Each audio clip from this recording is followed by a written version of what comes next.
In this video we will look at the summary of Sonnet 18, the meaning behind the title Sonnet 18, analyses of each and every line, figures of speech used, and the structure of this poem. Brace yourself, the best way to learn is to empty your cup. We never fill a cup that is already full. Now back to learning, Sonnet 18, first the summary. What is a summary?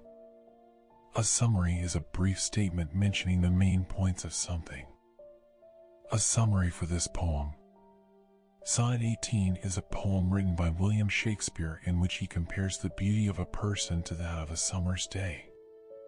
The speaker says that the person is more lovely and temperate than a summer's day, which can be too hot or have rough winds. The speaker also states that the person's beauty will not fade, unlike the fleeting nature of summer, and will live on forever in the lines of the poem. The poem ultimately praises the person's eternal beauty and the immortality it will gain through the poem. The meaning of the title. The title of the poem, Sonnet 18, likely refers to the fact that it is the 18th poem in a series of 154 sonnets that Shakespeare wrote. The sonnets were a popular form of poetry in Shakespeare's time and were typically used to express love and admiration for someone. The specific theme of this sonnet is comparing the beauty of the subject to that of a summer's day. The title does not have any other specific meaning, it is just a reference to the number of this particular sonnet in the series. Analyses of each and every line of this poem. Line 1. Shall I compare thee to a summer's day? The speaker is asking a question, pondering whether or not to compare the beauty of the subject to that of a summer's day. Line 2. Thou art more lovely and more temperate. The speaker is stating that the subject is more beautiful and more consistent than a summer's day. Line 3. Rough winds do shake the darling buds of May. The speaker is pointing out that summer can have rough winds that can damage delicate flowers in May. Line 4. And summer's leaves have all too short a stay. The speaker is saying that summer is fleeting and doesn't last long enough. Line 5. Sometime too hot the eye of heaven shines. The speaker is stating that sometimes the sun is too hot during the summer. Line 6. And often is his gold complexion dimmed. The speaker is saying that often during summer the sun's golden color is obscured by clouds or other natural phenomena. Line 7.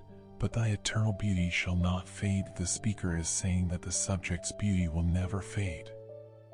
Line 8. Nor lose possession of that fair thou owest. The speaker is saying that the subject will never lose their beauty and will always possess it. Line 9. Nor shall death brag thou wanderest in his shade. The speaker is saying that death will not be able to claim the subject and that the subject will not dwell in death's shadow. Line 10. When in eternal lines to time thou growest. The speaker is saying that the subject's beauty will live on forever in the lines of the poem. Line 11. So long as men can breathe or eyes can see. The speaker is saying that as long as there are people alive to read the poem, the subject's beauty will be remembered. Line 12. So long lives this, and this gives life to thee. The speaker is saying that the poem gives life to the subject's beauty and that it will live on as long as the poem is read and remembered. What is a figure of speech? It is a form of expression, such as a simile or metaphor, used to convey meaning or heighten effect, often by comparing or identifying one thing with another that has a meaning or connotation familiar to the reader or listener. Figures of speech for this poem, Sonnet 18.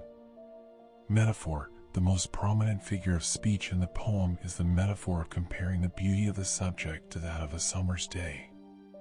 This metaphor is used throughout the poem to emphasize the beauty of the subject and to contrast it with the fleeting nature of summer. Personification. The personification of death in the line "Nor shall death brag thou wanderest in his shade" is another figure of speech in the poem. This personification is used to convey the idea that the subject's beauty will never be claimed by death and that it will live on forever. Imagery. The poem also uses imagery to create vivid images in the mind of the reader. For example, rough winds do shake the darling buds of May, creates an image of wind blowing and damaging delicate flowers. Hyperbole, the line "but thy eternal beauty shall not fade" is an example of hyperbole, which is an exaggeration for emphasis. It emphasizes the beauty of the subject and how it will last forever. Simile, the line "sometime too hot the eye of heaven shines" uses a simile to compare the sun to the eye of heaven to convey the idea that it can be too bright. Allusion, the line "when eternal lines to time thou growest" is an allusion to the idea that poetry can be eternal and that it can preserve beauty that would otherwise be lost to time. The structure of Sonnet 18.